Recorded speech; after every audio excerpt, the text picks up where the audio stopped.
Halo Bolo Garuda Abred. Di video kali ini kita akan mengenal lebih dekat seorang tokoh penting dalam sejarah sepak bola Indonesia, Insinyur Soratin Sosroso Gondo atau biasa kita dengar Suratin, ketua pertama PSSI. Insinyur Soratin Sosroso Gondo menjadi ketua pertama PSSI pada masa-masa awal berdirinya organisasi ini, yakni 19 April 1930. Soratin menjabat untuk masa waktu 10 tahun sejak 1930 sampai dengan 1940. Selain ketua pertama, pria kelahiran Yogyakarta ini juga merupakan salah satu pendiri PSSI. Sebelum kita lanjut, jangan lupa untuk klik tombol subscribe dan like untuk mendukung channel ini lebih berkembang. Insinyur Soratin Sosroso Gondo lahir pada 17 Desember tahun 1898 di Yogyakarta.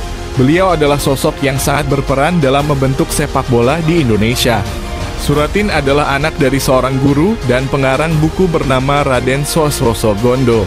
Kemudian ia menikahi R.A. Sriawolan yang merupakan adik kandung Dr. Sutomo, tokoh utama pendiri organisasi Budi Utomo. Insinyur Suratin pernah mengenyam pendidikan di Koningen Wilhelmina School KWS selama 5 tahun.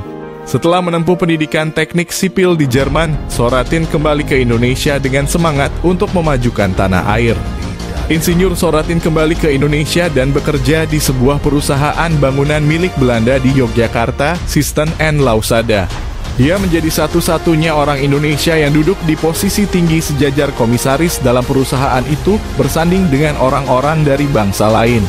Tidak lama bekerja di perusahaan tersebut, Soratin aktif di ranah pergerakan.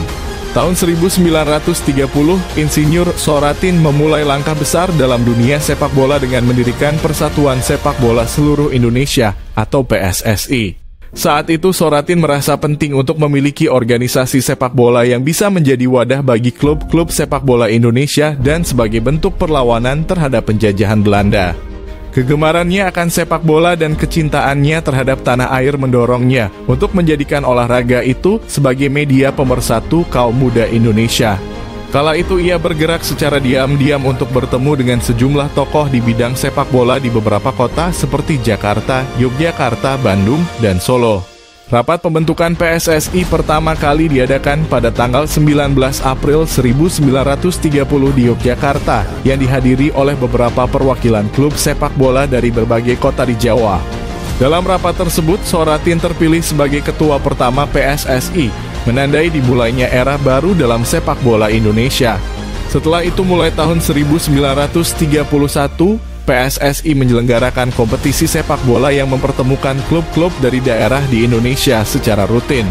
Beliau juga berperan dalam memperjuangkan agar sepak bola Indonesia diakui secara internasional. Usaha keras Soratin membuahkan hasil ketika PSSI akhirnya diakui oleh FIFA pada tahun 1952. Kepemimpinan Soratin dalam PSSI memberikan dampak besar bagi perkembangan sepak bola di Indonesia. Dedikasinya tidak hanya diakui di dalam negeri, tetapi juga di kancah internasional. Sepak bola menjadi salah satu alat pemersatu bangsa yang efektif pada masa itu. Sebagai seorang yang memiliki jasa dalam terbentuknya PSSI, nama Soratin hingga saat ini masih dikenang dalam dunia persepakbolaan nasional, yakni dijadikan nama trofi dalam kompetisi bola junior nasional Piala Suratin, yang sampai saat ini masih terus bergulir setiap tahunnya. Namun di akhir masa hidupnya, Soratin harus berjuang dalam sakit dan kemiskinan yang membelenggunya. Insinyur Suratin harus tinggal di rumah berdinding anyaman bambu berukuran 4x6 meter di Jalan Lombok, Bandung. Ia akhirnya meninggal pada tahun 1959 karena tidak lagi mampu menebus obat untuk sakit yang dideritanya. Tak ada yang ditinggalkan selepas kepergiannya selain PSSI, organisasi yang ia dirikan atas dasar cinta kepada Indonesia. Kita harus selalu mengenang dan menghormati jasa-jasa beliau sebagai pelopor sepak bola Indonesia. Terima kasih telah menonton. Jangan lupa untuk like, subscribe, dan nyalakan lonceng notifikasi agar tidak ketinggalan video-video menarik lainnya. Sampai jumpa di video berikutnya.